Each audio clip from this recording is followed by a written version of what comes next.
اللهم ارزقنا المعارف الربانية واللطائف الرحمانية والأسرار الربانية والواردات الإلهية والمواهب الاختصاصية والعلوم اللدنية، وبلغنا رتبة الإحسان ووحدة الشهود، والحمد لله رب العالمين.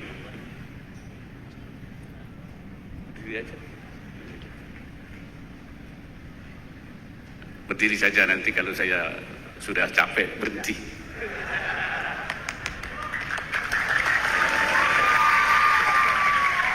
Karena sudah tua ini. Ya. Ulama al-kiram wa masyayikhana al-afadil wa habaibana al-afadil, wa bil khusus sahib al-fadilah, sahib al-ma'had Al-Mukarram Kiai Haji Mahfud Asirun,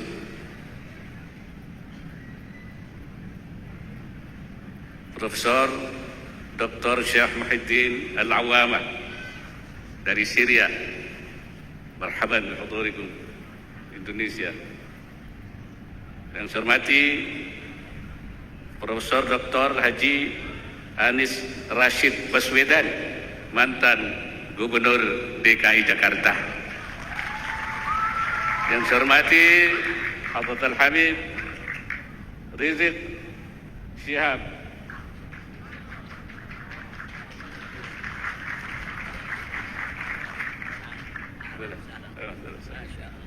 Tabarakallah, lama nggak ketemu Kiai. Alhamdulillah.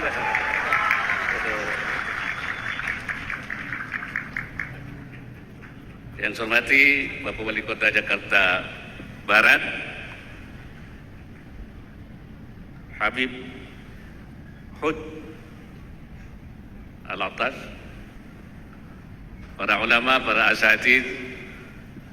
Pertama, saya bersyukur kepada Allah Subhanahu wa taala karena bisa hadir di tempat yang penuh berkah ini, Pondok Pesantren Al-Itqan. Ini tempat pabrik namanya. Pabrik apa? Pabrik kiai di sini itu. Ya, karena saya lihat banyak kiai-kiai yang tadinya tamatan dari Al-Itqan. Paling tidak pabrik, kalau kiai haji itu KH. Ada juga pabrik HK namanya. Apa HK itu? Hampir kiai. Jadi yang tamatan di sini paling tidak jadi HK itu. Ya. Karena memang menyiapkan orang-orang yang alim, i'dadul mutafaqqihin, menyiapkan orang-orang yang paham agama, itu diperintahkan oleh Allah Subhanahu wa taala. Tadi ayatnya dibaca oleh Ustaz siapa? Abdul Wadud.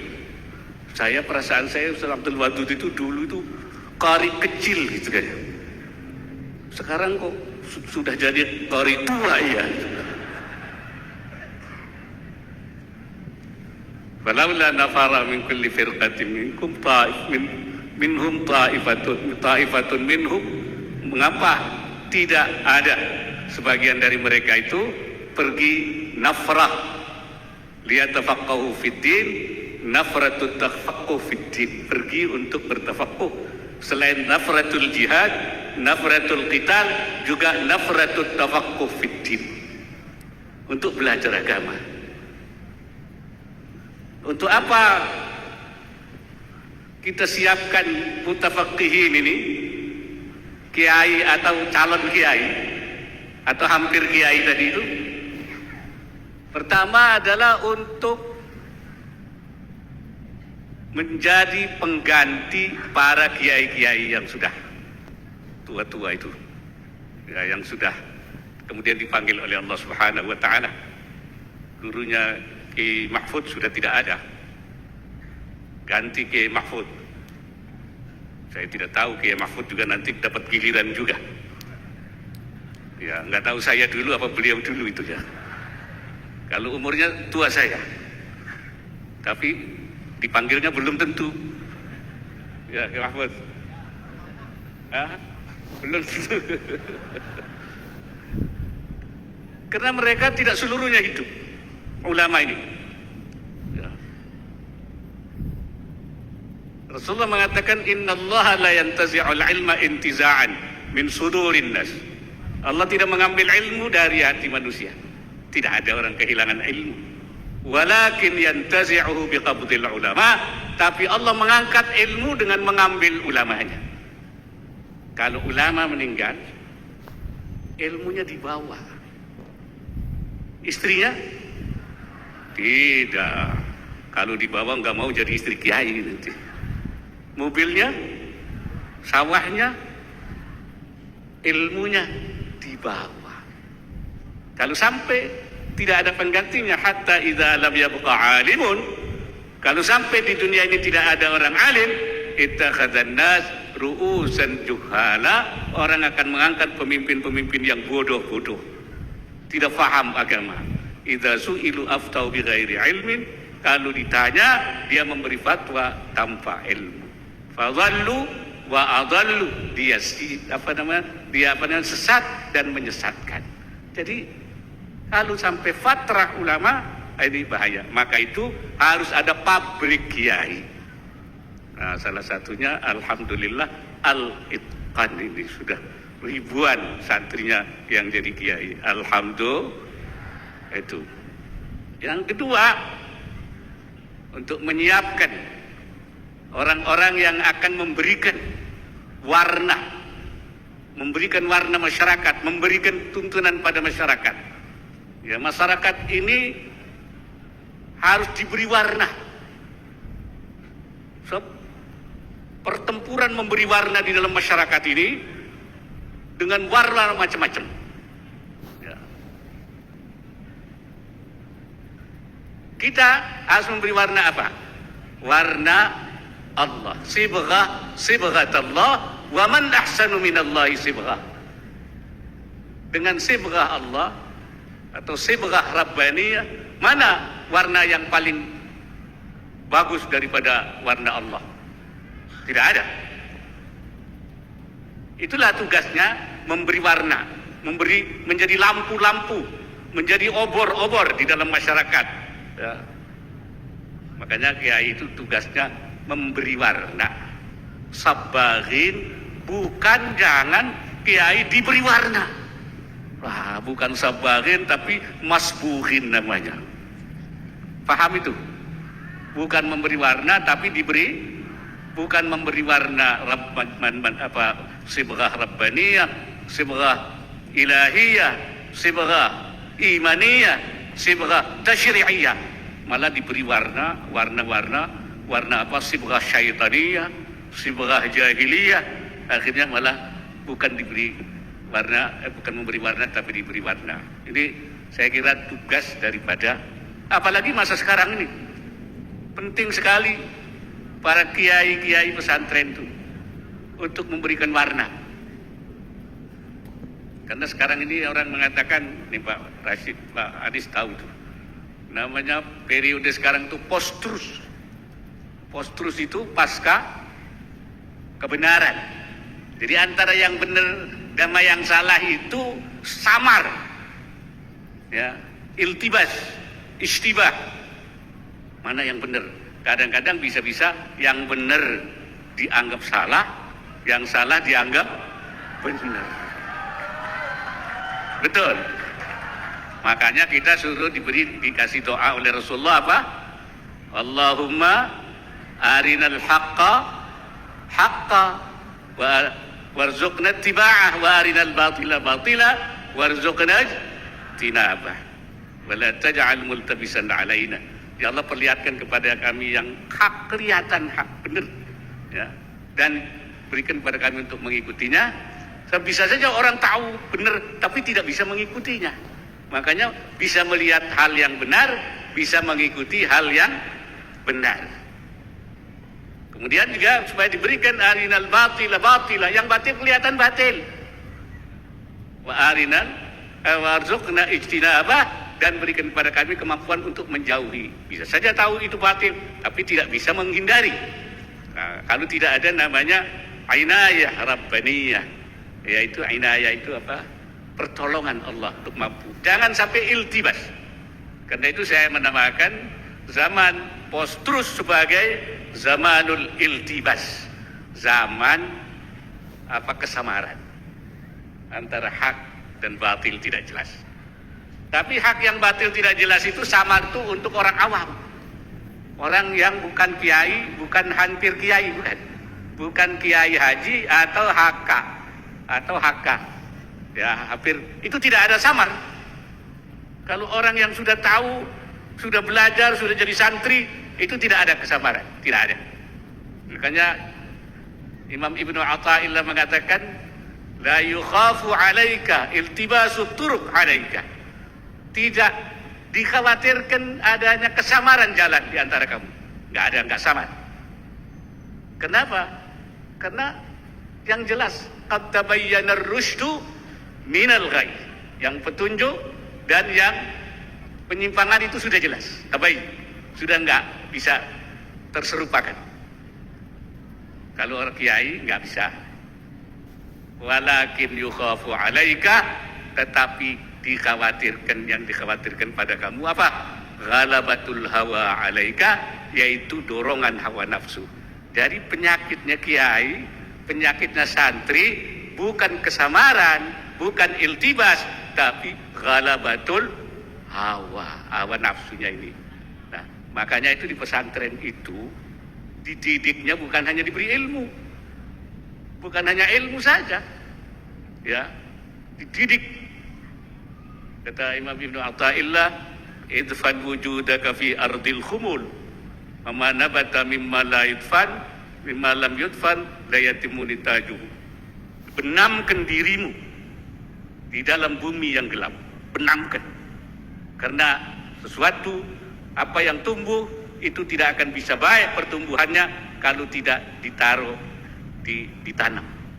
Jadi Imam Ibnu Athaillah menyamakan manusia dengan pohon.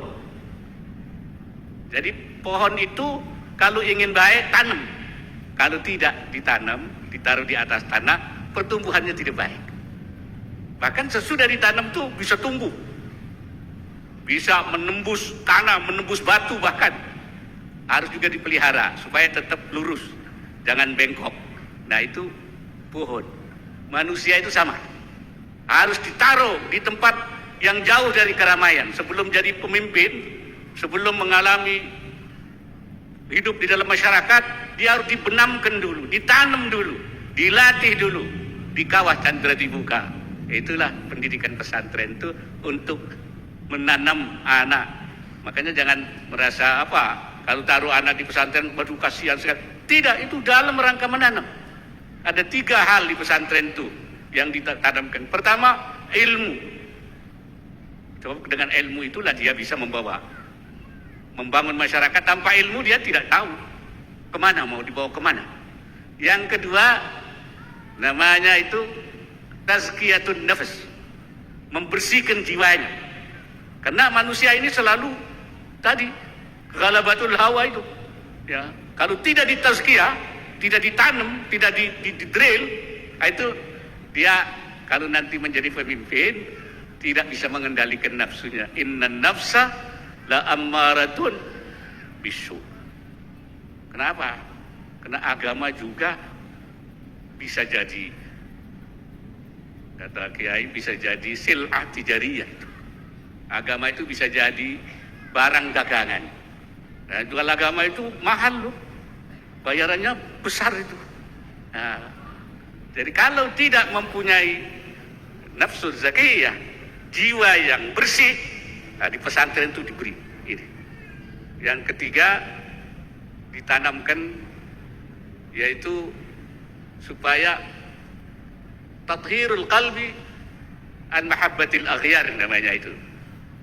Itu dibersihkannya hati daripada mencintai selain Allah.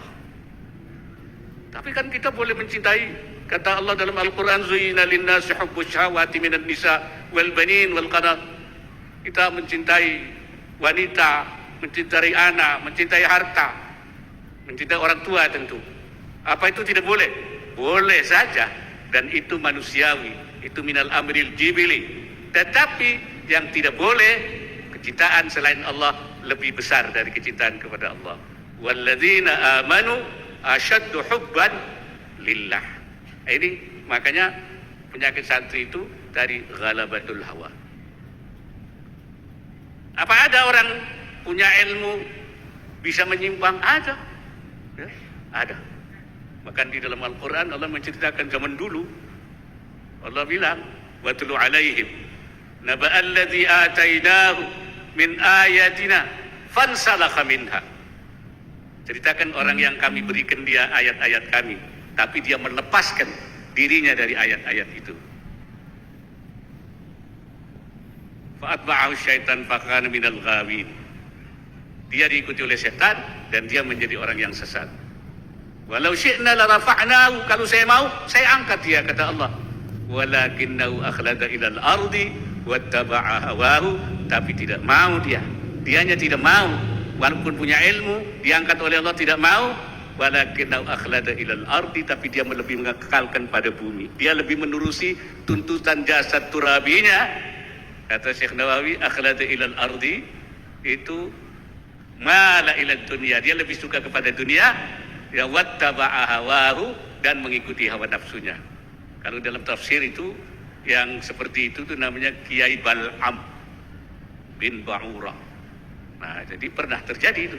Oleh karena itu kalau tidak diberi melalui pesantren, itu bisa jadi apa yang terjadi kepada Bal'am. Yang terakhir saya ingin menyatakan bahwa di dalam menghadapi berbagai tantangan untuk para santri, untuk para kiai dan calon kiai, itu kita harus bekerja bersama, harus bersatu, ya. Itulah sebabnya dulu misalnya para ulama itu tidak merasa gampang, mudah menghadapi masyarakat itu.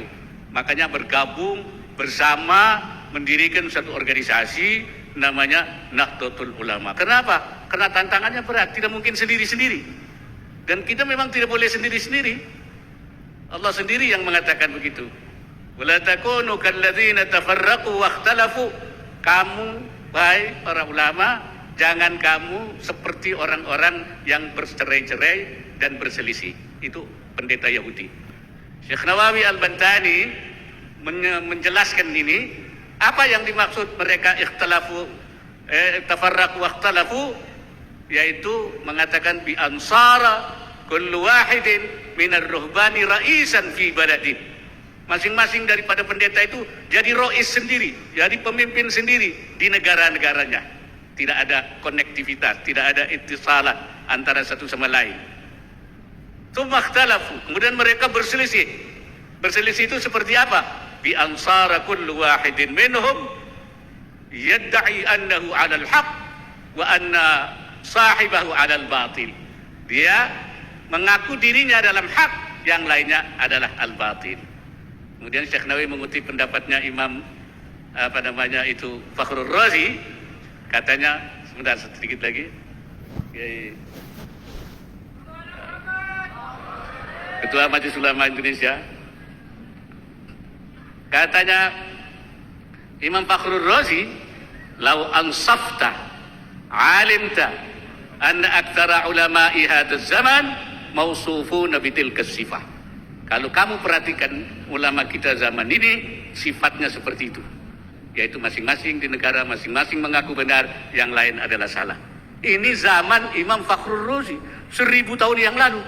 Jangan-jangan sekarang lebih jelek dari itu, ya. Bukan raisan fi baladin, tapi raisan fi qaryatin, di kampung-kampung sendiri-sendiri.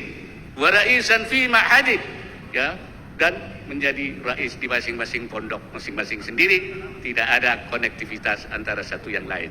Oleh karena itu, pada kesempatan yang berbahagia yang banyak ulama ini, mari kita bangun kembali, yaitu konektivitas hubungan antara ulama-ulama. Untuk apa? Untuk menyatukan pendapat, ya, untuk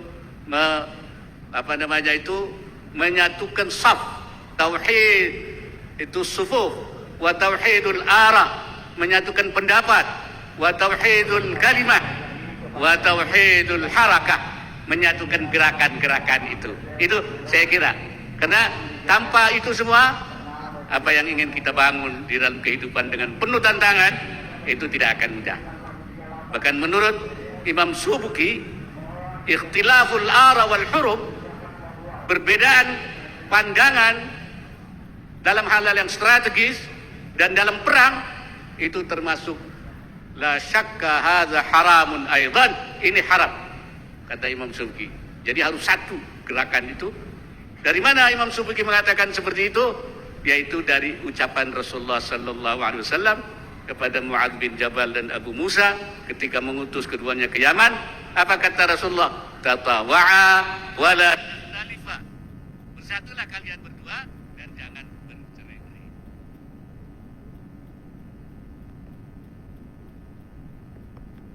Ya, jadi itu saya kira. Tatawa'a wala takhtalifa. Kalian harus bersatu, saling mentaati dan jangan berselisih. Karena apa? Karena terjadi ikhtilaful ara wal huruf, itu kata Imam Subuki, tadyi'ul manafi'il diniyah wal manafi'il dunyawiyah, itu akan menghilangkan, mencirnakan manfaat agama dan manfaat keduniaan. Saya kira itu yang dapat saya sampaikan pada kesempatan yang berbahagia ini. Mudah-mudahan kita berada di dalam bimbingan dan tuntunan Allah Subhanahu wa taala. Aqulu qawli hadza wa astaghfirullahal azim. In uridu illa al-islah mastata'tu wa ma taufiqi illa billah. Hadana Allah wa iyyakum ajma'in ila aqwamit thariq. Wallahu al-muwaffiq ila aqwamit thariq. Assalamualaikum warahmatullahi wabarakatuh.